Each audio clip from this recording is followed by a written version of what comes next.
Praise the lord, హల్లెలూయా. దేవుని నామానికి మహిమ కలుగును గాక. కూడి ఉన్న మీ అందరికీ కూడా నజరేయుడైన యేసుక్రీస్తు ప్రభు పేరిట ప్రేమాభివందనాలు తెలియజేస్తాను. ప్రియులారా, మరి గత వారమంతా, ఈ నెలంతా మనల్ని కాచి కాపాడి ఈ చివరి వారంలో సజీవులుగా మనల్ని నిల్చోబెట్టి ఆయన్ని కీర్తించడానికి, స్తుతించడానికి చూపించిన కృపను బట్టి దేవునికి సమస్త మహిమ, ఘనత, ప్రభావాలు కలుగునుగాక. ఆమేన్. ఈరోజు కొద్ది నిమిషాలు నేను మీతో మాట్లాడబోతున్నాను. దేవుడు ఎన్ని విధాలుగా మరి మాట్లాడతాడో ఆ మాటలన్నీ కూడా మీరు దేవుడు నా కొరకే మాట్లాడాడు అని భావించి దానిని స్వీకరించి ఆచరించి, అంగీకరించి, స్వీకరించి, ఆచరించి మీరు 30దంతులుగా, 100దంతులుగా, 60దంతులుగా, 100దంతులుగా ఫలించాలని మనస్ఫూర్తిగా నేను మిమ్మల్ని కోరుకుంటున్నాను. ఇది నా మాట కాదు, ఇది మన దేవుని మాట. ఈరోజు నా నోటి నుండి ఒక జీవ జలములాగా ప్రవహించటానికి, నా నోరు ద్వారా అవి జారడానికి, పారటానికి దేవుడు నన్ను ఎంచుకున్నందుకు నేను ఆయన నామాన్ని కీర్తిస్తున్నాను, కనపరుస్తున్నాను. ప్రియులారా, అలాగే మీరు కూడా అనేక మంది దేవుని మాటలు చెప్పాలనే నేను కోరుకుంటున్నాను. ఎందుకు అంటే ఈ ప్రపంచానికి దేవుని మాటలు చాలా అవసరం. మన దేశానికి, మన రాష్ట్రానికి దేవుని మాటలు చాలా చాలా అవసరమై ఉన్నవి. హల్లెలూయా. సరే, పరిశుద్ధ గ్రంథమైన బైబిల్లో నుండి 1 యోహాను పత్రిక 4వ అధ్యాయము 18వ వచనాన్ని చదువుకుందాం. ప్రేమలో భయం ఉండదు, అంతేకాదు సంపూర్ణమైన ప్రేమ భయమును వెళ్ళగొట్టును. భయము దండనతో కూడినది. భయపడేవాడు ప్రేమ యందు పరిపూర్ణము చేయబడినవాడు కాదు. ఒక్క నిమిషం కళ్ళు మూసుకుందాం. ప్రేమ గల తండ్రి, దయగల రాజు, మీకు స్తోత్రాలు. ఈ మాటలని మీరు దీవించి ఆశీర్వదించి ఈ మాటల ద్వారా మేము బలపడేటట్టు సహాయం చేయండి. మహిమా, ఘనత, ప్రభావాన్ని చెల్లిస్తూ యేసయ్య నామమున బట్టి తండ్రి, ఆమేన్. ప్రియులారా, మరి అపోస్తలుడైన యోహాను యేసు ప్రభుతో చాలా అనుబంధం కలిగినటువంటి వ్యక్తి. ఆయన ఛాతి మీద నిద్రించేటటువంటి అనుభవం కలిగినటువంటి వ్యక్తి. ఆయన హత్తుకొని ఆయన వెంబడించినటువంటి వ్యక్తి. అయితే అందుకోసమే ఆ ప్రేమ ఎంతవరకు నడిపించిందంటే, యేసు ప్రభు కలువరి శిలువలో మరి తన ప్రాణాన్ని అర్పిస్తున్నప్పుడు కూడా అక్కడ యోహాన్ గారు ఉన్నారు. మిగతా శిష్యులు ఎవరు కూడా లేరు. అంతగా ప్రేమించాడు. ఆయన మాట్లాడుతూ ప్రేమలో భయం ఉండదు, పరిపూర్ణమైన ప్రేమ భయమును వెళ్ళగొడుతుంది అని ఆయన మాట్లాడటం జరిగింది. అదే మరి యేసుప్రభుని శిలువ మరణానికి తీసుకువెళ్తున్నప్పుడు ఆ దారిలో తన తల్లి అయిన మరియా తను అత్యధికంగా ప్రేమించినటువంటి యోహాను తప్ప మిగతా శిష్యులు పరారైపోయారు. ఎందుకు అంటే ప్రాణభయం చేతే మెయిన్. అందుకోసం ఆయన అంటాడు ప్రేమలో భయం ఉండదు అని అంటాడు. ఆయన శిలువ దగ్గర కూడా నిల్చున్నాడు. అమ్మా, ఇదిగో నీ కుమారుడు, భయం లేకుండా నన్ను వెంబడించాడు. ఇప్పుడు ఏమైనా సరే, ఒకవేళ యేసు ప్రభు పరిస్థితులు ఎలాగుంటే చెప్పలేము. ఆయన చంపిన తర్వాత వీడెందుకు ఎక్కడని చెప్పేసి ఆయన కూడా చంపేటటువంటి అవకాశం ఉంది కదా. కాబట్టి అతడు భయపడకున్నా శిలువ చెంత వరకు వెళ్ళాడు. భయపడేవాడట పరిపూర్ణుడు కాలేడు. ప్రేమలో భయం ఉండదు, అది మెయిన్. ప్రేమలో ఏముండదు? Love has no fear. అది పరిపూర్ణమైన ప్రేమ భయాన్ని వెళ్ళగొడుతుంది.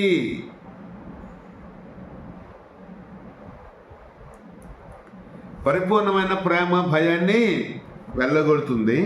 అలాగే ఎవడైతే భయపడతాడో వాడు పరిపూర్ణుడు కాలేడు. ఇవి చాలా నన్ను హత్తుకున్నాయి. ఈ రోజున క్రైస్తవ సమాజమా మన జీవితాలు ఎలా ఉన్నాయి? మన జీవితాల్లో భయం ఉందా?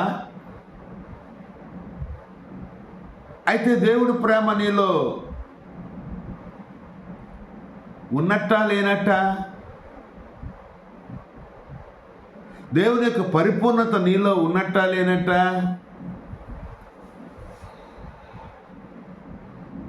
దేవుడు ప్రేమ అయి ఉన్నాడు, దేవుడు పరిశుద్ధుడై ఉన్నాడు, దేవుడు పరిపూర్ణుడై ఉన్నాడు. పరిశుద్ధత అన్నా పరిపూర్ణత అన్నా ఒకటే.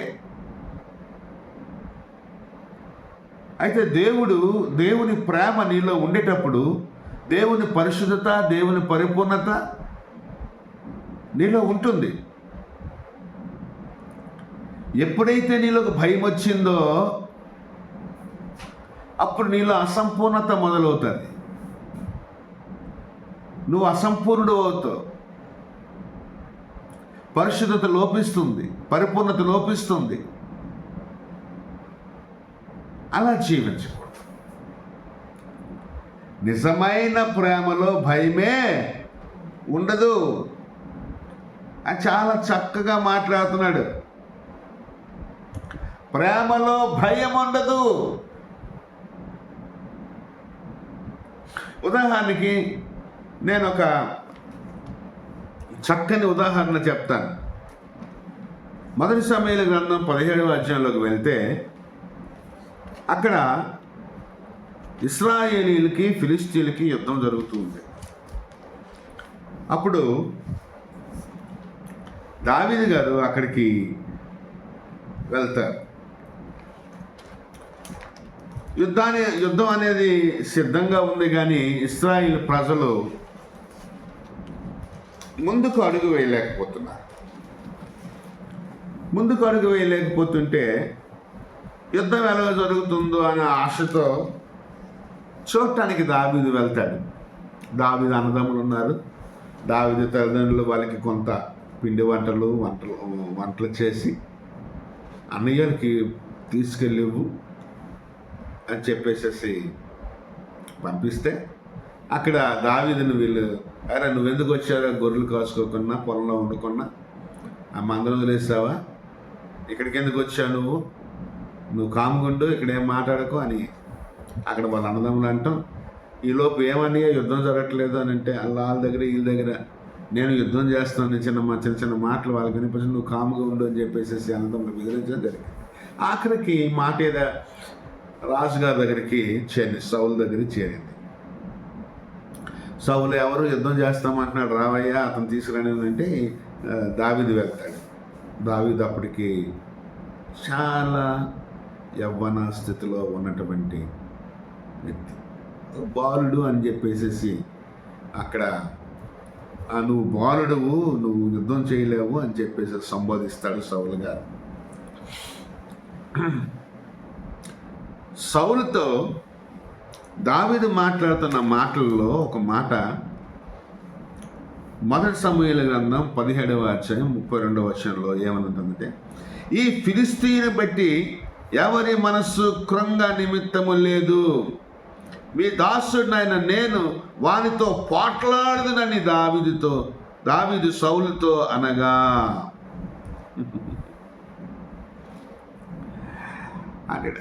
I will fight with him. రాజుగారు, మీరు ఎవరు భయపడాల్సిన పని లేదు ఈ ఫిలిస్తీన్ని బట్టి ఆయన మాట్లాడుతున్నాడు. కృంగ నిమిత్తం లేదంటే బాధపడాల్సిన పని లేదు, భయపడాల్సిన పని లేదు. ఎందుకు భయపడుతున్నారు మీరు? నేను పోట్లాడతా. ఏమంటున్నాడు? నేను పోట్లాడతా. I will fight.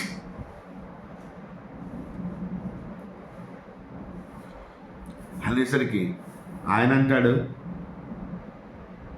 పోట్లాడటానికి నీకు బలం చాలయ్యా అని అంటాడు. ఆయన ఏమంటాడంటే అక్కడ, పోట్లాడటానికి నీకు బలము చాలదు.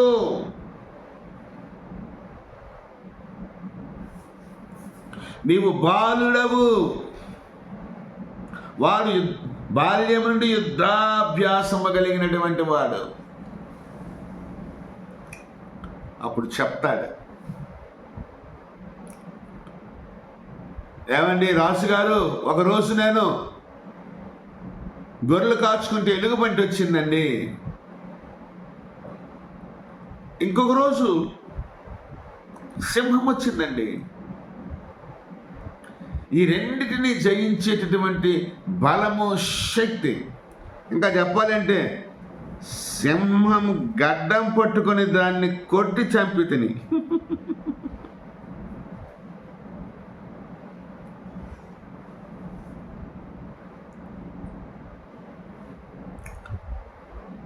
గడ్డం పట్టుకుని బాధైన వాటిల్ని, కొడిన వాటిల్ని, వాటిల్ని కొట్టి చంపడానికి బలమిచ్చిన దేవుడు నా దగ్గర ఉన్నాడయ్యా. సున్నతి లేని ఈ ఫిలిస్తీయుడంతా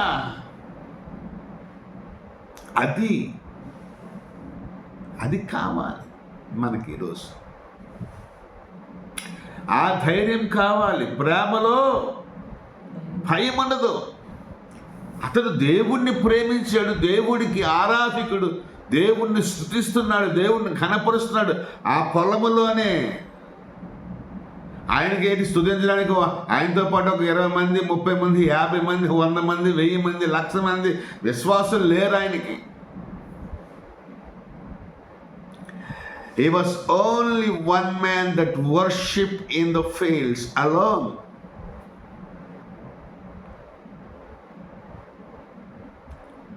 అలాంటి వారిని తీసుకొచ్చి దేవుడు అందలమెక్కించడానికి మొట్టమొదటిసారిగా తన ముందు ఒక పెద్ద రాక్షస జాతిని పెట్టాడు. ఒక పెద్ద రాక్షసుడు లాంటి వాడిని పెట్టాడు. He was like a giant. Goliath ఆశానుబాహుడు. అయితే ప్రియులారా, మనం గమనించాల్సిన విషయం ఏంటంటే, అంత ఎత్తున్నాడు, అంత బలమున్నాడు, అంత యుద్ధాభ్యాసం కలిగినటువంటి వీరుడు, సూర్యుడు, ధీరుడు అయినటువంటి గొలియతు రికార్డు చాలా పెద్ద రికార్డు. చాలా అయినా సరే వాడికి భయపడలేదు. అయినా కారణం ఏంటి?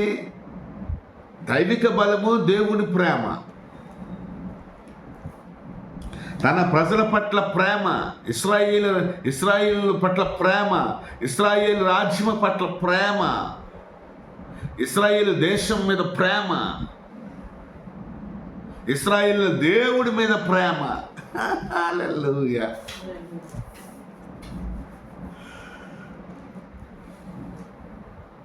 అది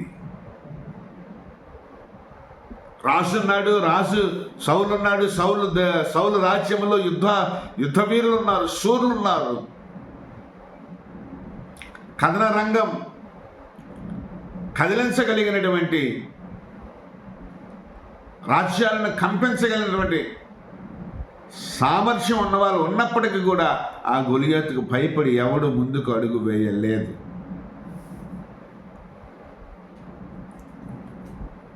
మొత్తం దేశమంతా భయపడుతూ కూర్చుంది. మరి దేవుడి ప్రేమ ఏమై ఉంది అక్కడ? దేవుణ్ణి ఏం ప్రేమిస్తున్నారు వాళ్ళు? దేవుణ్ణి ఏమి నమ్ముతున్నారు వాళ్ళు?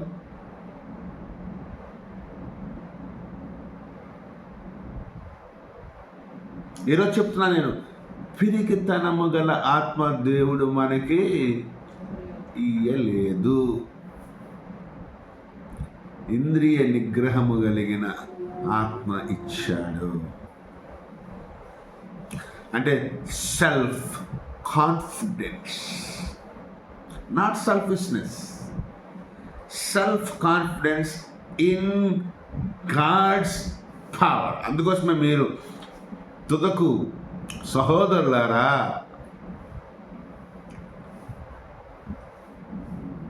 ప్రభునందు ఆయన బలమునందు మీరు ఏమై ఉండాలా? ఆయన శక్తి యందు బలవంతులై ఉండండి అని అన్నాడు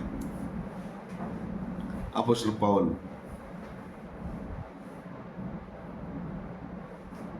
ఆయన శక్తిని బట్టి ఆయన యందు మీరు బలవంతులై ఉండండి అన్నాడు. దేవుని ప్రేమ ఎవరిలో ఉంటుందో వాడిలో భయం ఉండదు, వాడిలో బలం ఉంటుంది, వాడిలో ఒక నమ్మకం ఉంటుంది, వాడిలో ఒక తెగింపు ఉంటుంది, వాడిలో ధైర్యం ఉంటుంది.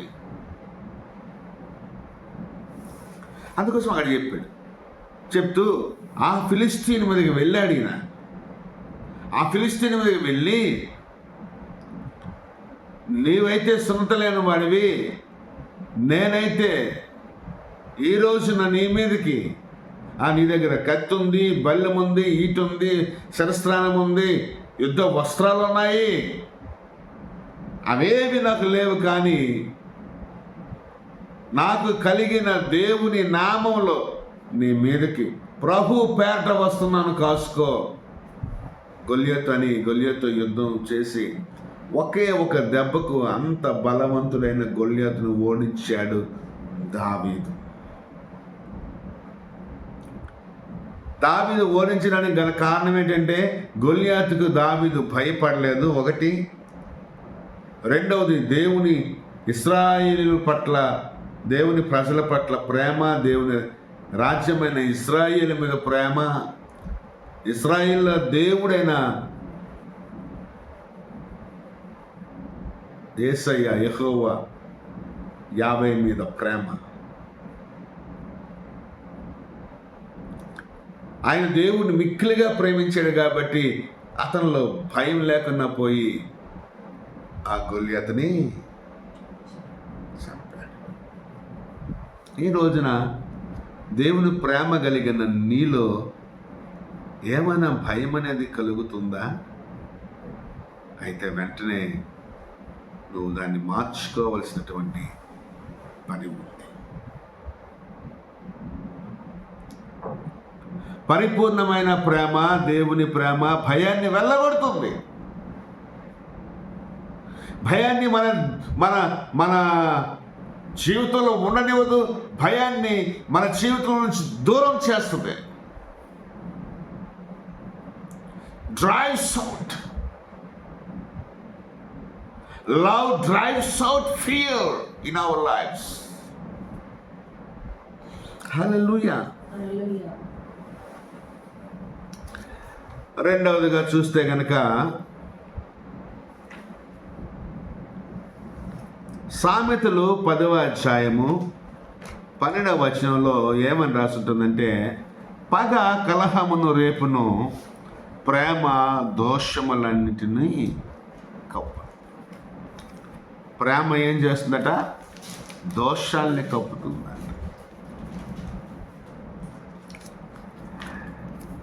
కలహం రేపువాడు శత్రువు. సరే, లూకాసు వార్త 6వ అధ్యాయం 27వ వచనంలోకి ఒకసారి వెళ్దాం.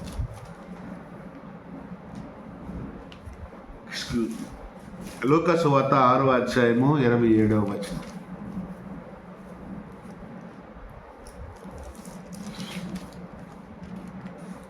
అక్కడ ఏమని రాయబడి ఉంది అంటే, నీ శత్రువుని నువ్వు ప్రేమించాలి.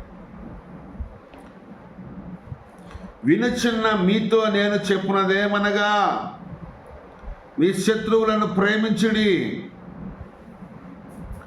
మిమ్మల్ని ద్వేషించు వారికి మేలు చేయుడి, మిమ్మల్ని శపించిన వారికి దీవించుడి, మిమ్మల్ని బాధించే వారి కొరకు ప్రార్థన చేయుడి. నిన్ను ఒక చెంప మీద కొట్టువాని వైపునకు రెండవ చెంప కూడా తిప్పుము. నీ పై బట్ట ఎత్తుకొని పోవాన్ని నీ అంగీని కూడా ఎత్తుకొని పోకుండా అడ్డగింపుము. నిన్నడుగు ప్రతివానికి నీ ఇమ్ము. నీ సొత్తు ఎత్తుకొని పోవని వద్ద దాన్ని మరలా అడగవద్దు. మనుషులు మీకు ఎలాగూ చేయవలని మీరు కోరుదురు, అలాగూ మీరును వారికి చేయుడి. మిమ్మల్ని ప్రేమించు వారినే మీరు ప్రేమించిన ఎడల మీకేమి మెప్పు కలుగును? పాపులను తమ్మును ప్రేమించు వారిని ప్రేమించరు కదా.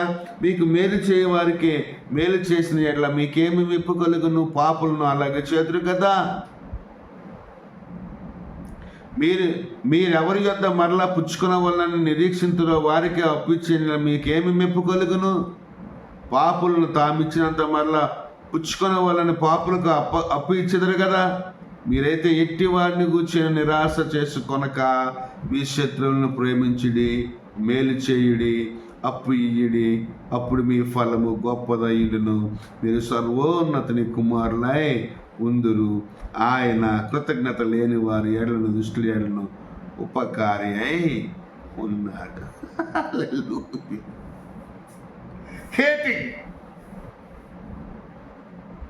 నేను ఇన్ని మాటలు చదివాను. రాష్ట్రం తెలుగు పదాలు చదవడం కష్టం.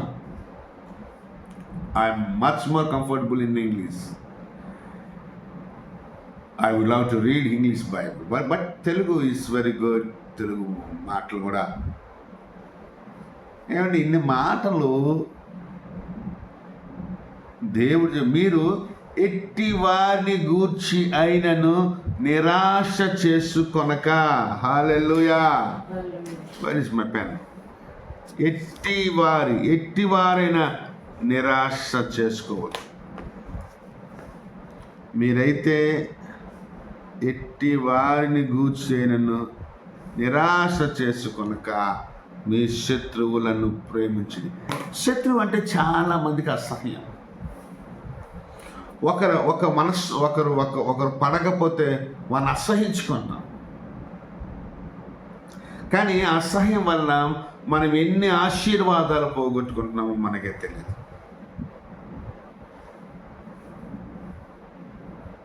Because of hating, we are losing so many blessings.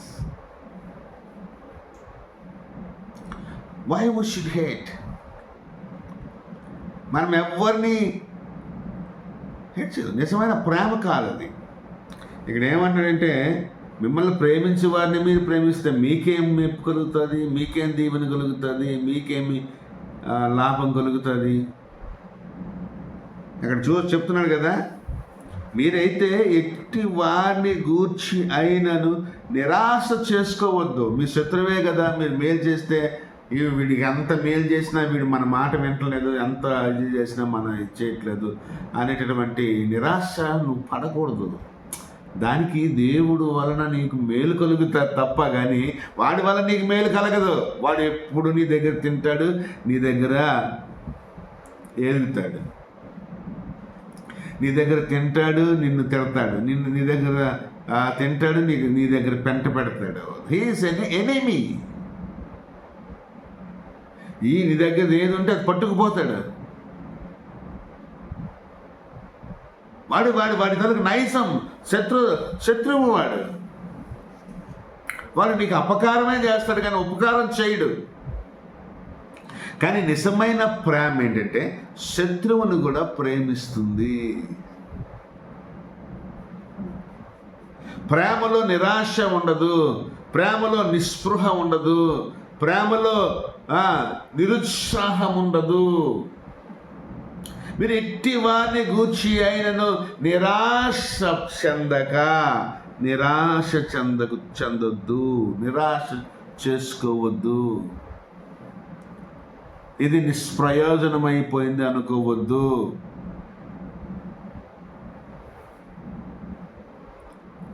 Do good, love your enemies. నువ్వు ఎప్పుడైతే ప్రేమించడం మొదలు పెడతావో నీలో స్వార్థం అనేది, నీలో ఉన్నటువంటి ఈర్ష్యను, ఆ ప్రేమ వెళ్ళబడుతుంది. Drives love, drives off హేట్నెస్.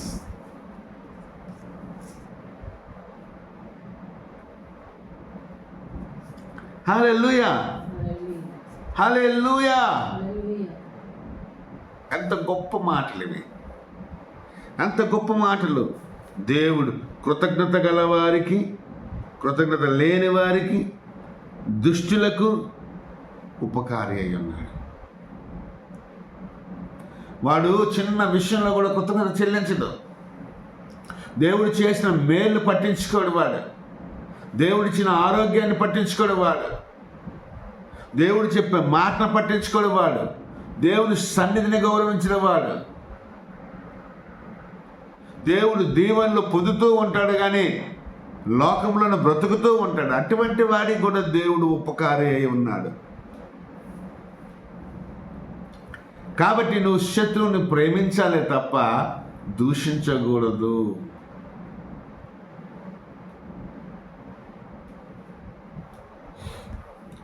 నీకేమైనా అడిగితే కనుక ఇచ్చేయి. ఎన్ని మాటలు ఉన్నాయి. క్రైస్తవ్యం అందుకోసమే కష్టమైనది. యేసు ప్రభు నమ్ముకున్నవాడు ఇవన్నీ పాటించాలి అంటే వాడికి కష్టమే. కానీ అవన్నీ పాటిస్తేనే దేవుడి దగ్గర మెప్పు, మేలు కలుగుతుంది మనకి. దేవుడి దగ్గర బహుమానం కలుగుతుంది మనకి, దేవుడి నుంచి ఉపకారం. కాబట్టి మీ తండ్రి కనికరము గలవారైనట్టు మీరును కనికరము గలవారై ఉండుడి. అమ్మమ్మమ్మమ్మమ్మమ్మ, మీ తండ్రి కనికరము గలవారై ఉన్నట్టు మీరును కనికరం గలవారై ఉండుడి.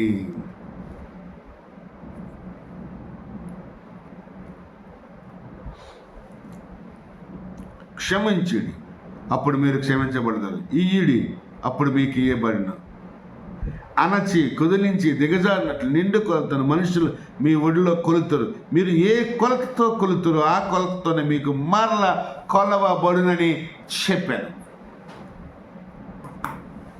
మీరు చేసే ఏ పని అయినా దానికి మీకు ఆ పని ప్రకారమే ఫలితం అనేది ఉంటుంది అనేది దేవుడు మాట్లాడుతూ వస్తూ ఉన్నాడు.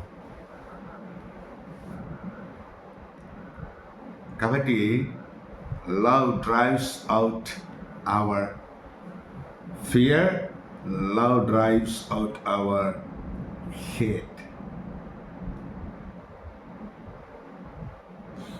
Praise the Lord. Hallelujah.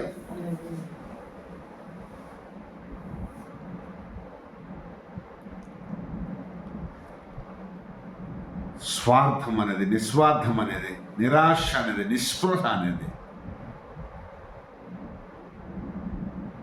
నిర్లక్ష్యం అనేది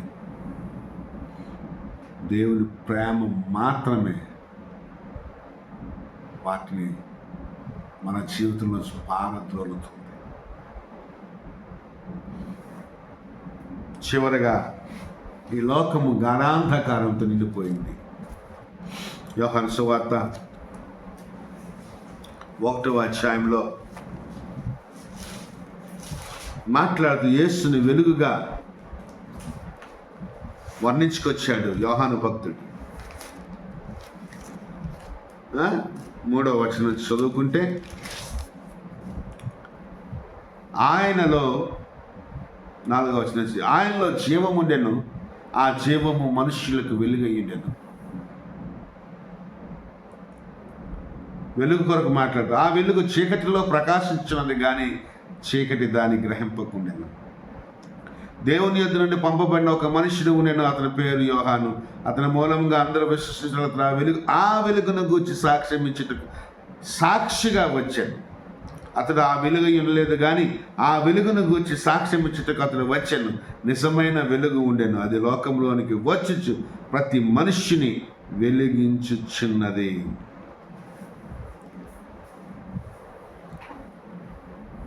ప్రతి మనిషిని, అది లోకంలో చీకటి ఉందని అంటున్నాడు. లోకంలో చీకటి ఉంది, కానీ ఆ చీకటి వెలుగును గ్రహించటం లేదు. అందుకోసమే ఆ వెలుగు ప్రతి మనుష్యుని మీదకి వచ్చి ఆ మనుషుల్ని వెలిగిస్తుంది. హల్లెలూయా. కీర్తనాకారుడు అంటాడు, గాఢాంధకారపు లోయలో నేను సంచరించినను ఏ అపాయమునకును నేను భయపడను, ఎందుకనగా నీ దుడ్డికరయి నీ దండమును నన్ను ఆదరించు. ఈ చీకటి ఏంటి? లోకంలో ఉన్న చీకటి పాపం. లోకంలో ఉన్న చీకటి పాపం. అందుకోసమే దేవుడు లోకమును ఎంతో ప్రేమించిన కాగా తన అద్వితీయ కుమారునిగా పుట్టిన వారి యందు విశ్వసించు ప్రతివాడు నశింపక నిత్య జీవం పొందుకున్నట్లు ఆయనను వారికి అనుగ్రహించాను. దేవుడు లోకాన్ని ప్రేమించాడు. ఆ ప్రేమ ఏం చేస్తుంది అంటే తన కుమారుణ్ణి ఇచ్చాడు, రక్షణార్థమై ఇచ్చాడు. ఈ లోకంలో ఉన్న చీకటిని దూరం చేసేటటువంటి ఒక వరముగా, శక్తిగా, ఒక తన పుత్రునిగా ఇచ్చాడు యేసు ప్రభుని.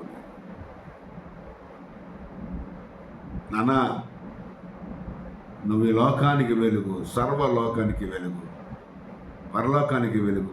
భూలోకం పాపంతో నిండిపోయింది, అక్కడికి వెళ్ళు, ప్రకాశించు, వెలుగు.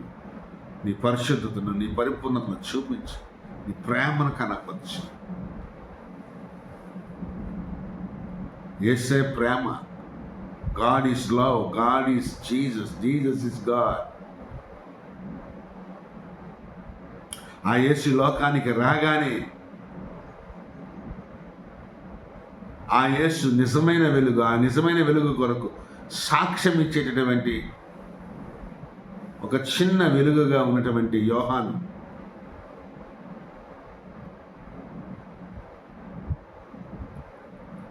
నేను బాప్తిస్మ ఇచ్చే యోహాను, నేనైతే ఆ వెలుగును కాదు కానీ ఆ వెలుగును, నిజమైన వెలుగును వచ్చే సాక్ష్యాన్ని నేను అని చెప్పుకుంటూ వస్తూ, ఆ వెలుగు లోకానికి జీవమయ్యా అని చెప్పుకుంటూ, ఈ లోకంలో ఆ వెలుగు ఉంది కానీ ఈ లోకంలో ఉన్న చీకటి దాన్ని గ్రహించట్లేదు.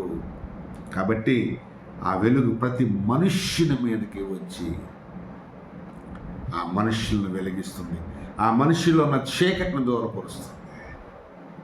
చీకటి అనగా పాపము, చీకటి అనగా రోగము, చీకటి అనగా మరణము, చీకటి అనగా సాతాను,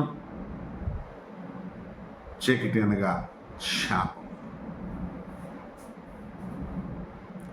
ఎప్పుడైతే ఆ వెలుగు ఆ మనుష్యుని మీదకి వచ్చిందో, రక్షణ అనే వెలుగు, యేసు అనే వెలుగు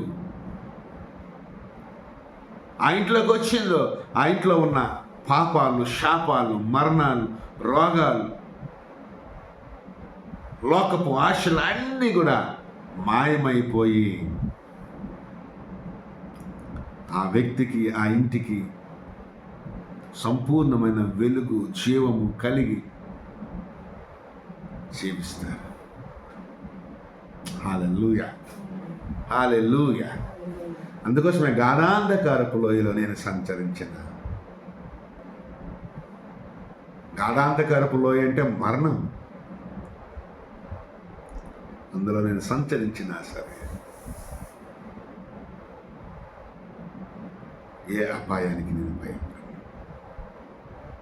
ఆ లోయలో వెలుగు ఉన్నది, కానీ ఆ లోయలో గాఢాంధకారం అంటే, అంధకారం లోయ అంటే మనకేంటి? మరణం. కానీ ఆ మరణపు శక్తిని, ఆ మరణపు చీకటిని దూరం చేయగలిగిన శక్తి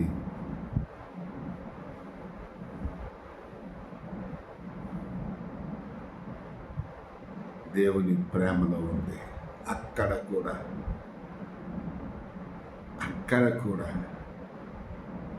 ఈ దుడ్డు కర్ర అనగా వాక్యం, ఆ వాక్యమే నిజమైన వెలుగు, ఆ వాక్యమే ప్రేమ, ఆ ప్రేమే ఆ వాక్యం, ఆ దేవుడే ప్రేమ, ఆ ప్రేమే దేవుడు. ఆయన ప్రేమ, ఆయన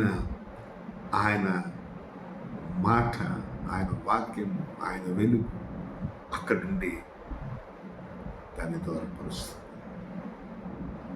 అందుకోసమే దేవుడు అందరినీ ప్రేమించి లోకమును ఎంతో ప్రేమించి, అనగా లోకములో ఉన్నవారిని, చీకటిలో ఉన్నవారిని, పాపములో ఉన్నవారిని, శాపములో ఉన్నవారిని, రోగాల్లో ఉన్నవారిని, సాతాను బంధకాల్లో ఉన్నవారిని, లోక ఆశలతో బతుకుతున్న వారిని దేవుడు ప్రేమించి వారి కొరకు తన కుమారుడు యేసును ఇచ్చాడు. ప్రేమ కానుక, దేవుని ప్రేమకు నిలువెత్తు నిదర్శనం యేసు. ఆ ప్రేమ ఎక్కడ ఉంటే అక్కడ చీకటి మాయమైపోతుంది. హల్లెలూయా. కాబట్టి నువ్వు దేవుని ప్రేమతో నింపబడుతున్నావా? దేవుని ప్రేమతో పంపబడుతున్నావా? దేవుని ప్రేమలో నువ్వు స్థిరపడుతున్నావా? సమస్త జ్ఞానమునకు మించిన క్రీస్తు ప్రేమను ఎరుగుతున్నావా? ఆ ప్రేమలో వేరుపారుతున్నావా? నిలుస్తున్నావా? మొలుస్తున్నావా? ఎదుగుతున్నావా? ఫలిస్తున్నావా? ఈరోజు నువ్వు గుర్తుకు తెచ్చుకో. ఆయన ప్రేమ నీలో సమృద్ధిగా ఉండాలని, ఆయన ప్రేమలో భయం ఉండదని, ఆయన ప్రేమ భయాన్ని దూరపరుస్తుందని, ఆయన ప్రేమ మనలో అసహ్యతను, నిరాశను, నిస్పృహను, నిర్లక్ష్యాన్ని దూరపరుస్తుందని, ఆయన ప్రేమ మనలో ఉన్న చీకటిని, లేక పాపాన్ని, శాపాన్ని, మరణాన్ని, సాతాన్ని, లోకాశలు దూరపరుస్తుందని నువ్వు ఈరోజు తెలుసుకున్నావు. ఈ మాటల చేత నువ్వు ఆదరించబడుతున్నావు అని నేను నమ్ముతున్నాను. ఎందుకనగా నీ దిట్టుకర్ర, నీ దండం నన్ను ఆదరిస్తుంది. నువ్వు బలపడుతున్నావు అని నమ్ముతున్నాను. కానీ నా ప్రశ్న ఏంటంటే, నీలో దేవుని ప్రేమ ఉందా లేదా? ఒకవేళ నీలో ఇంకా భయము, నీలో ఇంకా పాపము, నీలో ఇంకా శాపము, నీలో ఇంకా రోగము, నీలో ఇంకా ఇలాంటివన్నీ కూడా ఉంటే కనుక నువ్వు దేవుని ప్రేమలో వెనుకబడి ఉన్నావు. కాబట్టి నువ్వు వీలైనంత మట్టుకు నువ్వు దేవుని ప్రేమతో ఎక్కువగా నింపబడాలి అని మనస్ఫూర్తిగా కోరుకుంటూ, ఆయన ప్రేమలో స్వార్థం లేదు, ఆయన ప్రేమలో మలినం లేదు, ఆయన ప్రేమలో భయం లేదు, ఆయన ప్రేమలో నిరాశ లేదు, అందరూ రక్షించబడతారని ఆయన ఉద్దేశించి ఆయన ప్రేమించి తన ప్రేమ కానుకగా ప్రభునిచ్చాడు. ప్రభువే ప్రేమ అయి ఉన్నాడు. కాబట్టి మనం ఈ రోజున ఆయనతో నింపబడాలి, ఆ ప్రేమ అయిన దేవుడితో నింపబడాలి, యేసుతో నింపబడాలి. దేవుని ప్రేమైన యేసు ప్రభువుతో మనం నింపబడినప్పుడు మనలో ఉన్న ఈ దరిద్రమంతా పోయి మన జీవితం వెలుగుమయమై మనం జీవము కలిగిన వారమై జీవిస్తాము అని నేను తెలియజేస్తాను. ఇంకొక మాట చదివేసి ముగించేస్తాను, ఇంకా నాకు టైం కూడా లేదు. యోహాను సువార్త 8వ అధ్యాయం 12వ వచనంలో ఒక మాట, మరలా యేసు, నేను లోకమునకు వెలుగును, నన్ను వెంబడించేవాడు చీకటిలో నడువక జీవపు వెలుగు కలిగి ఉండునని వారితో చెప్పాను. అది వారిలో చీకటి అనేది ఉండదు. యేసు ప్రభువుని వెంబడించేవాడు చీకటిలో నడవటం లేదు. ఇది ఒక్కటి గుర్తు చేసుకో. అంటే వాడు పాపంలో నడవలేడు, వాడు భయములో నడవలేడు, వాడు రోగాల్లో ఉండడు, వాడు చావులో ఉండడు, వాడు నిరాశ నిస్పృహలో ఉండడు, వాడు జీవము కలిగి ఉంటాడు అని యేసు ప్రభు. అందుకోసమే be filled with more love of God, be filled with more word of God. దేవుని ప్రేమతో, దేవుని వాక్యముతో, దేవుని ఆత్మతో ఎక్కువగా నింపబడి బలవంతులై ఉండి మీరు జీవించాలని, జీవము కలిగి ఉండాలని, యేసును వెంబడించాలని కోరుకుంటూ ఈ నా మాటలు ముగిస్తూ ఉన్నాను. దేవుడు మిమ్మల్ని బహుగా దీవించి ఆశీర్వదించును గాక. ఆమేన్. అమ్మగారు వచ్చి చిన్న ప్రార్థన చేస్తారు. మరొకసారి చెప్తున్నాను, ఏటట దేవుణ్ణి ప్రేమించే వారికి ఏముండదట? భయం ఉండదు. దేవుణ్ణి ప్రేమించే వారికి ఏముండదట? దేవుని ప్రేమ ఉన్నవాడికి ఏముండదు? భయం ఉండదు. దేవుని ప్రేమ ఉన్నవాడికి ఏముండదు? నిరాశ, నిస్పృహ, లేకపోతే అసహ్యము, నిర్లక్ష్యము ఉండవు. దేవుని ప్రేమించే వాడిలో ఏముండదు? చీకటి ఉండదు. అంటే రోగము, శాపము, పాపము, సాతాను, లోకము ఉండక వాళ్ళలో జీవము కలిగి, మరణపు ఆత్మ లేకున్నా వాడు నిత్య జీవము కలిగి ఉంటాడు. యేసును వెంబడించట్లో, యేసును కలిగి ఉండటంలో, యేసు ప్రేమను కలిగి ఉండటంలో ఇన్ని ఆశీర్వాదాలు ఉన్నాయి. ఇది నిజమైన ప్రేమ. ప్రేమలో భయం ఉండదు. నిజమైన ప్రేమ భయాన్ని వెళ్ళగొడుతుంది. ఎవడైతే ప్రేమలో ఉండడో వాడు పరిపూర్ణుడు కాలేడు. కాబట్టి ఈ మాటల చేత మనం దీవించబడుతున్నాం, ఆశీర్వదించబడుతున్నాం. కాబట్టి ఈ మాటలు బట్టి దేవుని నా మహిమార్థమై ఈ మాటలు ప్రతి హృదయంలో, అలాగే ఆయన వెలుగు ప్రతి ఒక్కరి మీదకి వచ్చి ఎలాగైతే వెలిగించి జీవం ఇచ్చి నడిపించాడో అలాగనే ఈ మాటలు కూడా ప్రతి హృదయంలో ఫలించాలని అమ్మగారు ప్రార్థన చేస్తారు. కళ్ళు మూసుకుందాం. సకల ఆశీర్వాదకే కారణముద్రాన్ని కానీ నామలో స్థుతి స్తోత్రాలు తెలుస్తుంది తండ్రి ప్రభా. ఇద్దరు తండ్రి ప్రభా, ఈ మధ్యాహ్న కాల సమయంలో మీ దాస్ ద్వారా తండ్రి ప్రభా నీ బలమైన వాక్యం ప్రభా మనందరికీ వినిపించే తండ్రి స్తోత్రాలు తండ్రి. నిజంగా ప్రభు నీ ప్రేమలో తండ్రి ప్రభా భయం లేదు ప్రభా, నీ ప్రేమలో నిరాశ లేదు ప్రభా, నీ ప్రేమలో తండ్రి చీకటి లేదు ప్రభా, పాప శాప జీవితం లేదు తండ్రి. అలాగే ప్రభా ఈ దినం ఈ వాక్యం వినేవారు ప్రతి ఒక్కరు ప్రభా బిడ్డల పేరు దీవించండి. ఈ వాక్యం ప్రతి హృదయంలో ఫలించుటట్టుగా ప్రభా దీవించండి తండ్రి ప్రభా. నిజమైన పరిపూర్ణ ప్రేమ తండ్రి భయంనే తోడ్పరుస్తుంది తండ్రి ప్రభా. అయా తండ్రి ప్రభా మన నీ ప్రేమలో పరిపూర్ణంగా మనం చేయమని ప్రార్థిస్తుంది. నీ పరిపూర్ణమైన ప్రేమతో నింపమని ప్రార్థిస్తుంది తండ్రి. హల్లెలూయా. ఆన్లైన్ ద్వారా ఎంతోమంది బిడ్డల ప్రభా ఎంతో శ్రద్ధగా ఎంతో ఆశగా నీ జీవమైన వాక్యం విన్నారు తండ్రి ప్రభా. నీ జీవంతో ప్రభా ప్రతి ఒక్కరి ప్రభా నింపమనే ప్రార్థిస్తుంది తండ్రి. నీ ప్రేమతో నింపమని ప్రార్థిస్తుంది తండ్రి. అయ్యా ప్రభా నిన్ను ప్రభా అయ్యా ప్రతి కాలం వరకు ప్రభా నిన్ను వెంబడిస్తూ ఉండాలి తండ్రి. అట్టి ప్రేమతో మమ్మల్ని నింపమని దీవించి ఆశీర్వదించని ప్రార్థిస్తుంది తండ్రి. అలాగే ప్రభా మా కొరకు ప్రార్థిస్తాను ఎంతోమంది బిడ్డల ప్రభా ఈ పచ్చల కొరకు ప్రార్థిస్తున్న ప్రతి బిడ్డల ప్రభా పేరు దీవించని ఆశీర్వదించను తండ్రి. అలాగే పచ్చల ద్వారా అనేక మంది ప్రజల ప్రభా మీ రచన మార్గంకి రావాలి తండ్రి. అలాగే మా సంఘంలో జతపరిచిన ప్రతి బిడ్డని కుటుంబకిన ప్రభా పేరు దీవించని, అలాగే మా బిడ్డలను కూడా జోసలాలు దీవించని ఆశీర్వదించి నీ కృప కావలిచ్చి నడిపించండి తండ్రి. ఈ పచ్చలకు కావాల్సిన సర్వ సమృద్ధి యేసునామములో ప్రభా మాకు ఇస్తున్నా తండ్రి. నీకు స్తుతిస్తోత్రం చెల్లిస్తున్నాం తండ్రి. సమస్త మహిమగంతా ప్రభావం అర్పించుకుంటూ యేసు పరిశుద్ధ నామములో అడిగి వేడుకుంటున్నాం తండ్రి. ఆమేన్, ఆమేన్. ఇప్పుడు మన పరమ తండ్రి దేవుని యొక్క ప్రేమ, కుమారుడైన యేసుక్రీస్తు వారి యొక్క కృప, పరిశుద్ధాత్మ దేవుని యొక్క అన్యోన్య సహవాసము, సమాధానము కూడిన మన అందరికీ వాక్యాన్ని విని అంగీకరించి దాని ప్రకారం నడిచిన ప్రతి ఒక్కరికి ఇప్పుడు ఎల్లప్పుడూ సదాకాలము తోడైంది నడిపించును గాక. ఆమేన్. యేసు రక్తమే జయం, శిలువ రక్తమే జయం. ప్రభు యేసు నామములో సంపూర్ణ విషయము కలుగును గాక. Amen. God bless you all, my friends. Love you all. Praise the Lord.